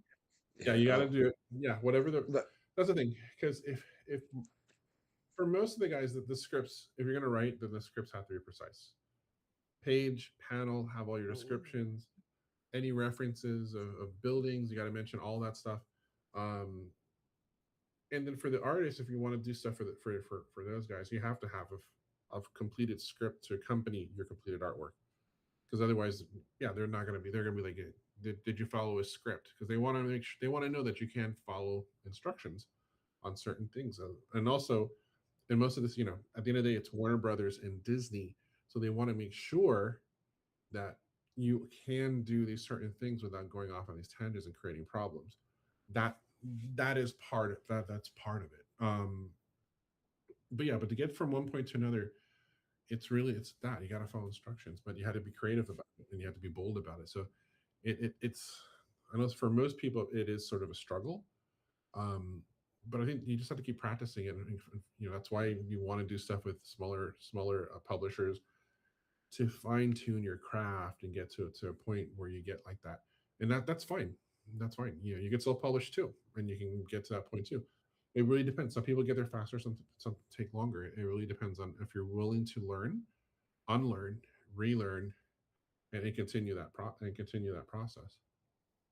yeah, oh, man, you just brought up like six different questions in my head and like so many different things. And there's this part of me that's like, that's why this show will never blow up because I don't know how to not go off on a tangent. It's literally like what my brain does all the time to me in too many ways, right? So, all right, we'll go with that one first. Sorry, I had to run Sure. through the six thoughts and be like, which one are we gonna start with that? All right. Do you think that the fact that the Marvel method is no longer used, and for someone to an artist like they don't typically get scripts like that anymore, where it's just a plot. Typically, it is the entire script. Do you think that is causing it to where artists are not the storytellers that they used to be in the past within the comic book industry? I'm not saying yes or no. I'm asking you this question. Nobody be offended by me. Ha ha ha ha. Ha. I feel that yes, because when you have a plot and let's say what's a really great example. I think when Frank Miller and Jeff Darrow were doing Hard Boiled, and Frank Miller just said, so the character is on Hollywood and Vine and he turns the corner. I need 4 pages of that. And Jeff was like, uh-huh. But of course, then that became where Jeff was just kind of like, okay, fine. And of course, then he did like 4 incredibly detailed, destructive pages of just turning a corner. Um, but because you also, I also feel that you're, as the writer at that level, you also are very confident in that your artist can do what they need to do, aka the storytelling. That you could literally tell them, and I was taught that, once was when I went to college, and one of my instructors was Klaus Jansen. It was like, you need to be able to draw where somebody says the guy went to the bathroom, and it has to be exciting and different angles and everything all at once, but you have to tell a story. You can't just draw somebody taking a crap, and that became really interesting aspect of okay, that's sure, we can draw somebody just going to the toilet, but you have all sorts of items, like what's in the bathroom, what angles are you going to use, and depending on those angles, are they going to be scary angles or dramatic angles or anything like that, and that changes the story. And I think that became something where, as time went on, I really thought about that, where the most mundane items that happen in life, when it comes to the comics, become very dynamic. Joe Quesada, when he was doing his stuff on X-Force, was doing just that. I think there was a sequence that he showed one time that it was just like a therapy session. And it was like how he maneuvered that, where it wasn't just boring, it was interesting, and you're like, okay, this is pretty cool. Um, but yeah, I kind of feel like it does kind of stifle a bit, because as a comic book artist, you're supposed to be able to really run with it and to be trusted to take things to that next level, which is the Marvel level. So, but I know that not many artists can do that. So that almost seems like that should almost be the filtering process of just kind of like, who can really cut it or not. Here's, draw 3 pages of just this and see, let's see what you can do. Ooh, ooh, ooh.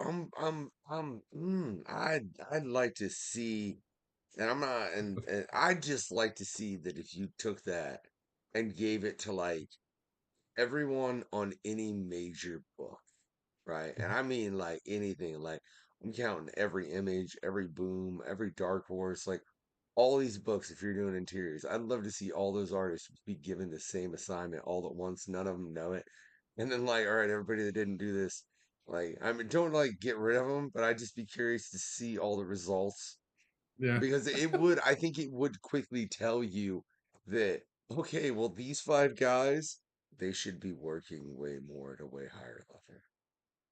Well, it also becomes because even I know that both Marvel and DC, they do writing and storytelling workshops for their freelancers and staff, which I think is very important. But there's a reason for that.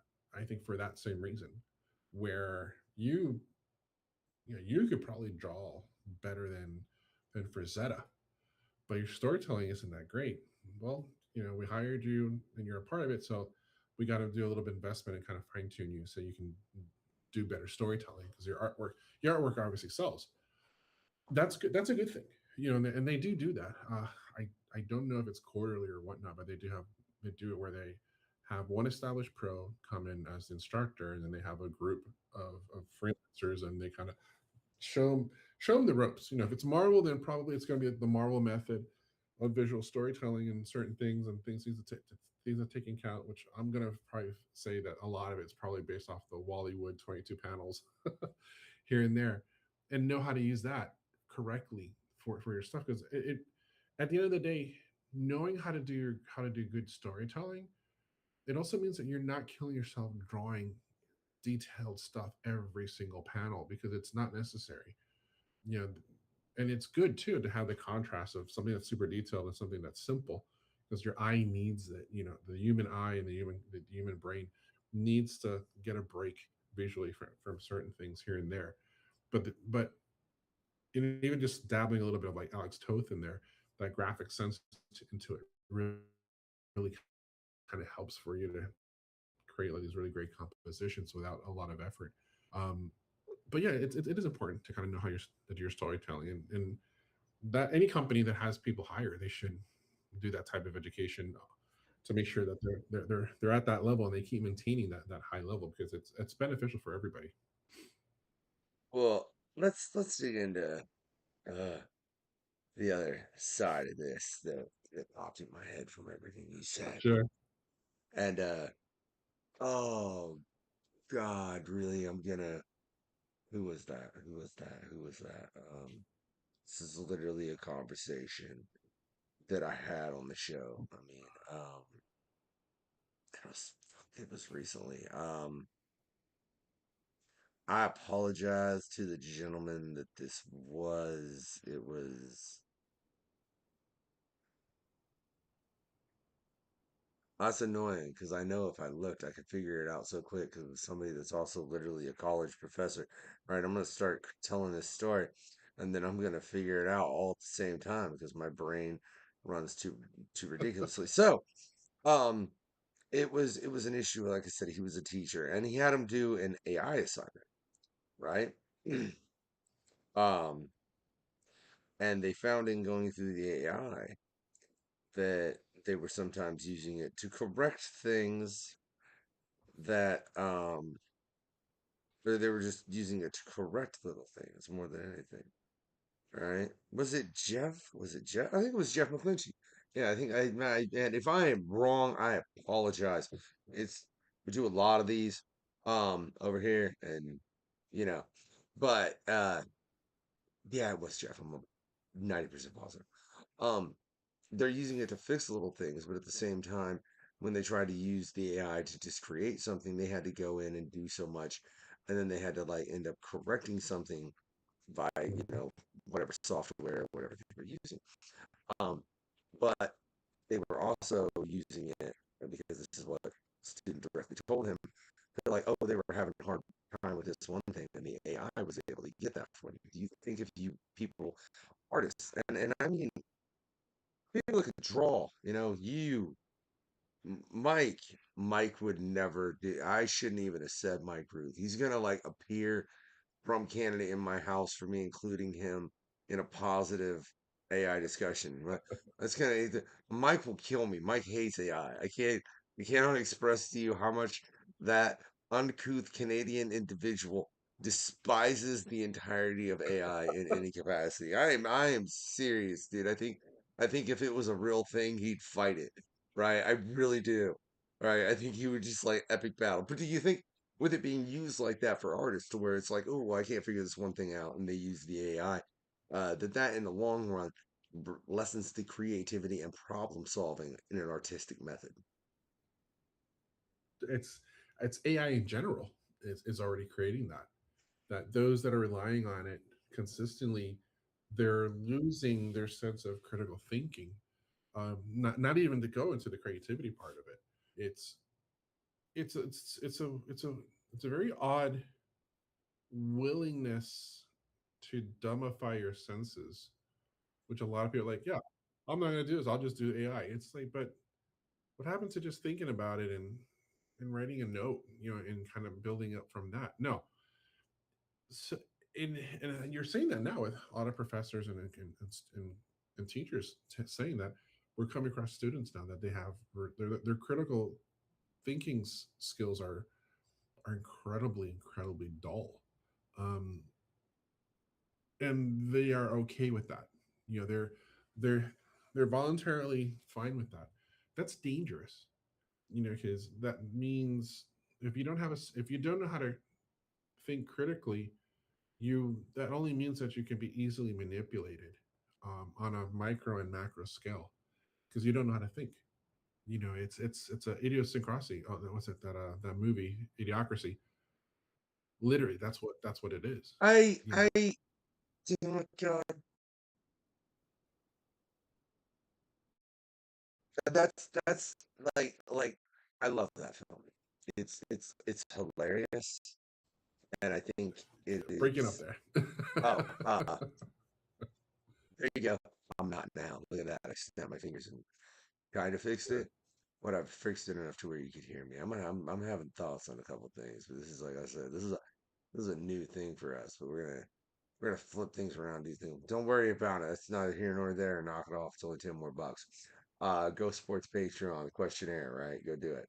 Check out the website. You can get to it, all that. Maybe I'll actually start posting stuff on there again where I talk to these people before and after the show because I'm gonna start doing that. But that's neither here nor there. Again, now I lost my damn point. I mean, because I rambled the hell on too long. Son of a bitch. Whatever. I don't know. Draven said he's got ADHD. Me personally, I'm a little on the scale, I'm a little on some, yeah, never mind, right? We're getting distracted, and I don't know what my damn point was because I rambled too much. Shit. And then I swore. I don't care. We're more than 10 minutes in. YouTube won't get pissed about it. Oh, see, Jesus. I just had to wrap it around a minute. That's why I ramble sometimes. 'Cause I'm Yeah, like, yeah. my brain will get to it. Just give it a sec. Just give it a sec. Um, have you seen, especially based on this conversation I have to ask this question. Uh, have fun, be safe, don't die. No, I've not seen. You have not seen that film? No, no. Oh, I know you're like, what the hell was that about? That was a really weird sequence of words for him to randomly say to me, man. It's because it's based on the AI conversation we're having. And I really feel that if you look at that movie, um, part of me's like, I feel like this is a bunch of creative individuals, and they're like, let us tell you how terrible that this truly is fundamentally for us as a species. Because I mean, you Yeah, literally, yeah, you're people aren't thinking, and we do fix that problem. I mean, yeah, go read a no, book. no, it's true, man. I mean, there was I saw an article but didn't read it, and it was talking about the type of artwork that that that the art world is expecting to see in the next 20 to 30 years because of AI. Not so much, not because of what it can generate, but what it will have done to the critical thinking and the creative thinking of of those individuals that really got into it. And they decide that they want to do because there's no sense of critical thinking. The artwork is probably going to be very bland and very the same thing. What we're already seeing, like on Facebook, for example, where everyone now is has the same freaking AI flyer with the same colors and the same graphics and whatnot left and right. But there's no thought about it. They don't care. They're like, no, it's fine. It's just a flyer. But But I just want to point out, we over here at the questionnaire do not shout out to Shiro. She makes it all, or yeah, Shiro. Shiro makes it all look dope. That's what they do. They make it all look nice, pretty, and they make it to where the layout looks nice. And then there's the flyer beforehand and all the other stuff that Shiro does. Yeah, I will not use AI for this show, mainly because I think if I started using AI for this show, there's a large portion of people that have been on the show that'd be like, I'm not coming on that show. That jack off uses AI. And also just for the pure principle of I know so many like when you walk up to me and you go, hey, what's positive about AI art? My response is nothing. Because in AI art, there I can't think of a single positivity for AI being used for a creative function. Like, no, and I mean, case in point, the easiest way to know someone's real artist just invite a bunch of artists, traditional and AI, someplace to draw and sketch. That's all you need. Yeah. And I had that happen a long time ago. With I was doing a signing, and there was a guy next to me that he just did digital, which means just all that stuff in Photoshop, and he couldn't draw. Even though he called himself a comic book artist and whatnot, he could not draw. And then people come up to him and ask, "Can you draw this?" And he's like, "No, I don't do that. No, I don't do that." And he got so frustrated that he left. And I'm like, "Why do you even call yourself an artist at all if you can't draw?" I mean, and the things that, at least from my point of view, what the people were asking for was nothing complicated. It's not like, okay, can you draw me Cable with all his guns and pouches and stuff like that? No, it was like I think it was like a stupid Pokemon or something like that. And I'm like, dude, you should, if you can draw circles, you can draw that. Um, but no, he couldn't do it, and I that was mean, just somebody. This is like before AI took over. But so yeah, with the AI guys, oh, I'm an artist. No, you're not. You write prompts, but you're not an artist. Like I, let's sit down someplace to see if you can draw. and look, if you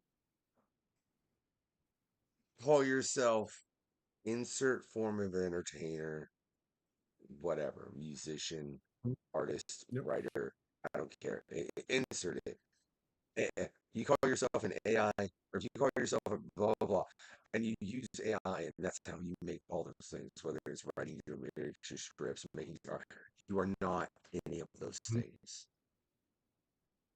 Yeah, So no, it's I the same thing as like there are certain there are certain like singers and musicians that they can only do stuff in the studio. They can't do anything live, and so you'll never see them play live because they can't. There's no way. Yeah, they can do stuff in the studio, and that goes out, but studio stuff is like incredibly polished, just like AI. But but the true, I think, nature of creativity and entertainment is to see something live in person, like a Broadway show, for instance. That you're like, holy crap! You know, when I'm at a convention and I draw live in front of people, that cannot you can't replicate that anywhere else. But you got to put in you got to put in your time. You got to put in your dedication. You're not just going to be like, oh, I want to draw comics, and all of a sudden you're going to start drawing like Jim Lee. That doesn't happen. You have to put in stuff like that to do it, to get to a point where you're going to be drawing your own style. But yeah, it seems to be like there's a lot of people now that they don't want to go through that. They don't. I don't want to go through that process, and they want I guess they want the reward part before they have to go through the other part. But then it doesn't work out, and then they get frustrated, and then they kind of do this whole thing with AI in order to bypass that. But you're still a mediocre all I know. regardless. So Oh yeah, yeah. yeah. No, no, you're totally right, man. That's like I see people like people want to like start podcasts and do interviews and all that all the time. And look, like I've done my due deal. I cannot tell you how many interviews I've conducted from running the radio to this. I and I'm not sure if this is right, but I feel like it's getting close to 1,000, maybe. I don't know. It might be a highest, man. It's probably at least 600. Again, this is how much I've kept track of how many interviews I've done, if that tells you anything. You know what I mean? I know it's between six and a G, all right? It's somewhere in there, but I've done that many in that span of time, and it's one of the things that's allowed me to, mold that. And you have to do that in any aspect, man. I couldn't imagine trying to get an AI to like, hey man, go interview Amin, go interview Fabian, go like that would be so weird. And it also would become so impersonal because then like the random moments where it's just this and it goes off topic, you would totally lose that. And man, AI scares the right shit out of me if I'm gonna be real honest with you, man. And it becomes really fearful because instead of having AI do stuff such as like space exploration or curing a disease that'll probably take us 100 years to figure out, or anything like that. No, it's now trying to go after, like, it seems like the things that we would like to do if we're not working. That's what people want AI to do, which doesn't make any sense. It's like, no, humans should be the ones who create, art and poetry and stuff like that. I don't want the AI to do it because why am I supposed to? No, I don't get it. And of course, there's a lot of people that are really sort of into it because it's it's it's an easy access to things that normally they would not be able to get to because they have to put in the time and the effort in order to do it. And now they see it more nowadays like a shortcut. Goes, oh, I can make money off of it, this and that, but you're missing the point, man.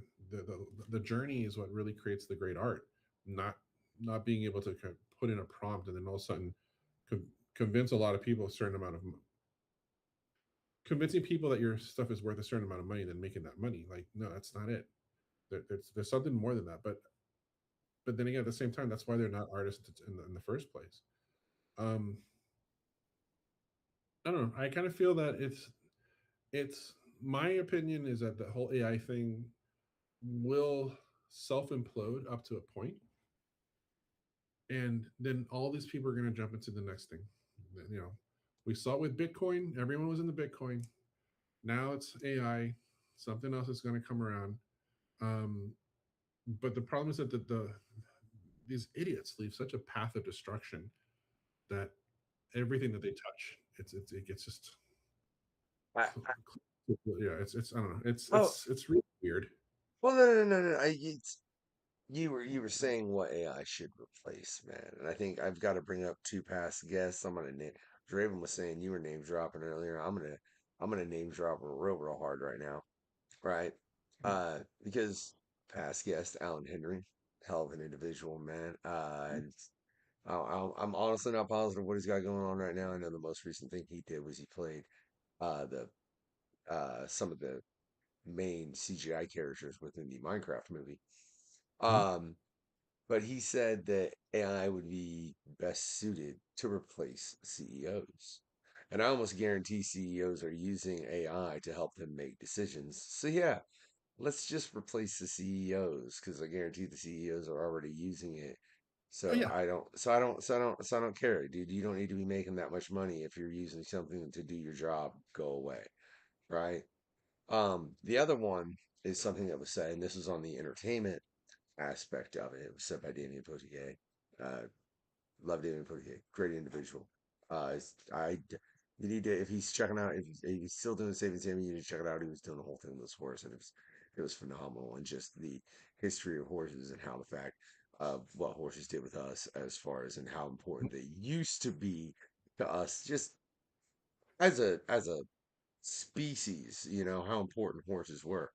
But what he said is the fact that it's going to end up where the AI, entertainment wise, anyways, is eating its own tail because it can yeah, only be fed off things that are created. And if it suddenly starts getting fed off the things that it has created, then yeah, yep, you got a snake just eating itself, and eventually it's gonna bite its head off. yeah. It's going to be artificial inbreeding, and then then we all know how that's worked for a lot of royal families over the years. So it's yeah, it's going to regurgitate itself. My God. It's a really bad version of an Ouroboros. Is really what it is. Um, but that's the thing. That's what it's doing. It doesn't do anything until it gets something. But because it's always doing this Ouroboros thing, it's it's it's almost it's like an AI human caterpillar just eating its own stuff all over again and spewing crap out. But right now, yeah, oh, it's all great. This is all great. Look at my flyer. Look at the stuff that I can do. This and that. Blah blah blah. I don't have to hire an artist for a logo. That's fine and dandy now, but eventually you're going to want to do a logo, and then everybody else has the same looking logo, and then you're going to eventually. And those are smart enough are going to have to go and find a real graphic designer to create a unique logo. But then as long as the AI keeps existing, some idiot's going to take that and then feed that into the AI too. So that is one thing I've been noticing that there's a lot of movement of, especially with the copyrights that artists make, that the stuff that you make is copyrighted, and if it pops into one of the AIs, which Disney has been doing and some other people, that they will sue because no, this is our style, this is our thing. There was what's that guy's name? The one it's Sam Doe's art. This is really cool, kind of like Asian girls with the paint effect. Someone was feeding his stuff into the AI, and all of a sudden they can recreate that. They did the same thing with Jim Lee, of course. Yeah, I know that one.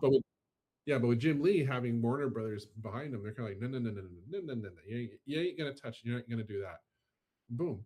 Um, but with us independent artists, yeah, that's why again, I spent a lot of time going through the legal aspect and protecting myself and everything for that. Because all it really takes is just somebody to take whatever I've done, put it on there, and feed it into an AI. Next thing you know, well, I can create another Road to Oz book. Sure, you could with the AI. It's going to be horrible because I've seen the stuff that it does. No, there's certain things that you need a human to do. Until we get to the point where we have synthetics, like in Blade Runner or something like that, maybe, but not. We're a long way from here to there. But this is just really a bunch of lazy people that don't want to put in their time. They don't want to put in the dedication to learn a craft and to know that there's a great appreciation behind putting blood, sweat, and tears behind something and to create. But yeah, they're having their moment. They're having their moment right now. That's fine. Let them have their moment. But it's not going to last forever. Firstly, it's not a human caterpillar, it's a human centipede, all I'm saying. Right? I mean, you know I'm right, man. You know Yeah, you need to I don't want to say uh, because that I that don't, saw yo. that movie. I saw the first movie and whew, yeah, that's still yeah, I that's saw the first movie and was like, oh my God, there's sequels to this? Are you kidding yeah. me? Me too. Like, I was just kind what the of, I fuck? could, What? even reading the Wikipedia on the sequels just got me like, eek, I eek, won't. like All right. Well, I'm gonna tell you about something after we actually cut this, but I'm not bringing that up on the show anymore. I officially decided that after Joe's Quest, that film will never be mentioned by name. It is the film that shall not be named. Harry Potter can kiss my ass. I didn't say that out loud. I just made so many nerds mad. Never mind. I don't really have a problem with the story. Let's continue as to what I was saying about the AI, though, man. You do realize to get to the synthetics of Blade Runner, first you have to go through like the Ash and Bishop of aliens, and that means at yeah, some point that corporations have androids that will literally murder a person for the benefit of the company if they tell the android to.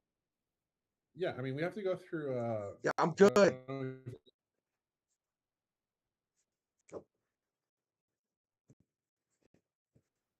if it gets to that point. Well, not obviously not in our lifetime, but yeah, I could see that. I could see that corporations having things that look like people to do, you know, questionable acts in the name of whatever. Yeah, that doesn't surprise me actually. Um, especially at that level. If we go to the Blade Runner mythos, humans were not meant for this interstellar travel, the way that they need it, so they have the synthetics go out to places where we can't go, in order to fight our wars and to get our other resources and whatnot. Yeah, of course of course some of them are gonna have some sort of regrets and just kind of like, what you trying to tell me? I got to be on this crappy place, and there's a place called Earth, which is all nice, and that's where my maker comes from, and I'm not allowed to go there. What the hell? Yeah, I could see that. No, I think that we're gonna see more of like Terminator-ish, if not Star Wars droid-ish sort of stuff before we get to that particular point, because it is easier to make junkier droids to do the stuff that we want to do, regardless if it's immoral or not, than it is to get to the synthetics that feel that can fool humans. Um, The Star I think Wars. that's probably more of a viable. Was that? Can we stick to the Star Wars droids? I think I'd be okay with that one as long as they exclude the IG series. Man, I'm just saying. I mean that'll happen. Everything, man. We'll have all this stuff. It's gonna take some idiot to want to create. I want to create some droid that can be sent out as an assassin. Next thing you know, we got some IGs going out around. It, everyone's gonna want to try and do something different. And that pops up. It's all it takes is like an influencer ish person in the Star Wars universe, and boom, IG-88s are born. Because at the moment it was Instagram ish worthy. I look, and But I don't know. And Ghost Recon was right. I actually thought that in the conversation we were having earlier with very much the alien plot. Um, but all I know is yep, during the span of this quest, I mean, what you've taught me is that AI is going to inbreed itself to the point where the inbreds in charge yeah, can use it to kill us all. pretty much. All right. Well, on that positive note, and the fact that I also need a shower before I go to bed, and it's getting late, and we're just gonna end the show, right? And hell with it. AI is gonna inbreed itself and name it. Jesus, man. Sometimes like it's real positive and nice over here. Sometimes I have somebody on and we end up on some discussion. And it's like, hey, guess what? Humanity, it's doomed. Did you know that? Did you know humanity is just bloody well doomed if we keep down this current path? That's what it is, You know, right? Yeah. So I got to set the tone for what's eventually will happen. Like fifth, well, at this point, 14 issues from now, in the road to Oz, that something dark is going to happen. But as long as you guys keep supporting it, and I'll keep writing it, we'll get to that point, and then we can have another podcast to talk all about it. you're 10% AI. My 10% AI? I don't know. Man, that's what Draven said. Have I been talking to a robot this whole time? Are you trying to advocate for AI to take over the world? I really think, look, there's a link in the description to the road for Oz, right? And I just want all y'all out there to do four more things. One, don't support AI, right? I guess you can support 10% of it since I'm in over here. Yeah, I mean over here is 10% AI, but no more. Don't percent any. Don't help AI any more than that, right? We're going with four, man, because I had to add that one in. Two, I mean, just go and compliment some random person. Like when you're walking around in the street, you know what I mean, and you see some person and you think in your head, oh, A, B, or C about them is cool, like cool shirt, cool hat, I like your hair, whatever. Say it. Say it out loud to that person. And then take your happy ass on and walk away. Right? Right. Make the compliment, walk away. And then I hope somebody also does that for you at some certain point. Beyond that, always get your Comic Con,